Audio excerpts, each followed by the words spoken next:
इसके अंदर जैसा कि पहले भी आपको बताया गया था, पिताजी द्वारा जो दी गई रिपोर्ट है, उसके ऊपर जांच जो है वो की जा रही है।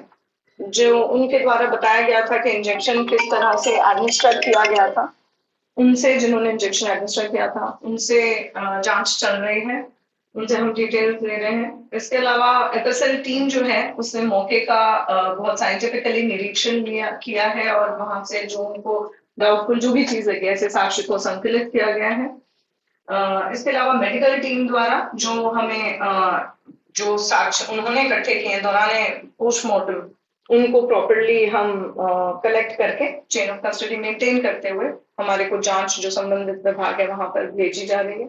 इसके अतिरिक्त हम टेक्निकल एस्पेक्ट्स जो हैं, दूसरे और कोई भी जिस भी तरीके के एस्पेक्ट्स हैं या जो भी कोई नए तथ्य सामने आ रहे हैं, उनके ऊपर जांच कर रहे हैं। श्रीमान सीपी साहब के आदेशानुसार डीसीपी साहब वेस्ट, डीसीपी साहब, एडीसीपी साहब ईस्ट के निर्देशन और मार्गदर्शन में जो हमें एक इलेबोरेट जानकारी मिल रही है, जो इलेबोरेट एक सुपरविजन मिल रहा है, उसको ध्यान में रखते हुए हमारी जो एक काफी कॉम्प्रिहेंसिव एसआईटी की जो टीम है, वो हर बिंदु को एनालाइज कर रही है। उसमें साइबर, टेक्निकल एक्सपर्ट्स, सभी टाइप के एक्सपर्ट्स हैं। कोई भी चीज आएगी तो उसको हम हर एस्पेक्ट से कवर करके एक कॉन्क्रीट चीज पे जल्द से जल्द पहुंचने का प्रयास करेंगे। इसका यही औचित्य है कि कोई भी भाग जो है वो अछूता नहीं रहे जांच के दौरान और एक्सपेडाइट हो प्रोसेस। जी।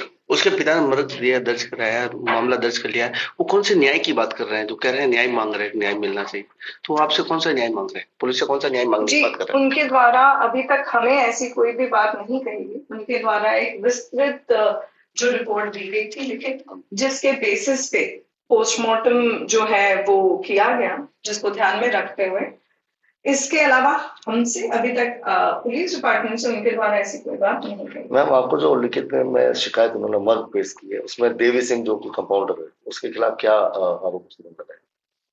उन्होंने यही बताया कि जैसे ही देवी सिंह जी द्वारा इंजेक्शन लगाया गया, बाद उसके बहुत ही कम समय में उनकी तबीयत काफी ज्यादा बिगड़ गई, जो एक नॉर्मल कोर्स में नहीं था। काफी ज्यादा बिगड़ गई और जिसके बाद वो प्राइवेट हॉस्पिटल लेके गए और जहां पर उनकी मृत्यु बता दी गई डॉक्टर द्वारा कि उनकी मृत्यु हो चुकी है।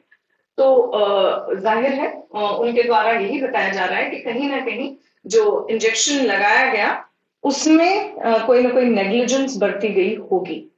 मैम, जिस तरह से पोस्टमार्टम की रिपोर्ट को लेकर बात चल रही है कि उसमें कॉज ऑफ डेथ सामने नहीं आया, इसलिए बिस्तरा जो है वो केमिकल जांच के लिए भेजा गया है। क्या वो पहले से कोई अस्थमा की मरीज रही है? क्या क्या बीमारी उनको रही, क्या जानकारी आपके सामने आई? डॉक्टर ने जो इंजेक्शन लगाया गया उसको लेकर क्या? उनकी जो मेडिकल हिस्ट्री है वो हम जानकारी ले रहे हैं। जहां वो आए दिन मतलब वो उनका आना जाना था और दिखाना था डॉक्टर्स को, उनसे हम जानकारी अभी प्राप्त कर रहे हैं। इसके अलावा जो इंजेक्शन लगाया गया वो ये बताया जा रहा है बहुत नॉर्मल इंजेक्शन था, उससे ऐसा रिएक्शन होने के चांसेस कम है।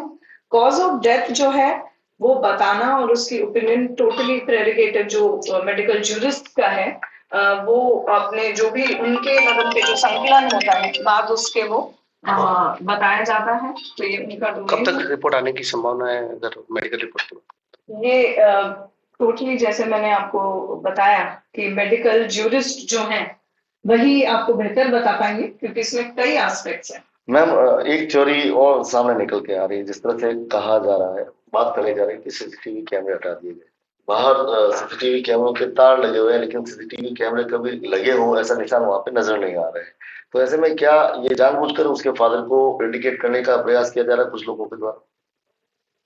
ये सीसीटीवी वाली जो आप बात बता रहे हैं उसकी पुष्टि अभी तक हमारे इन्वेस्टिगेशन में हुई नहीं है, तो अभी उस संबंध में कुछ कहना उचित नहीं होगा।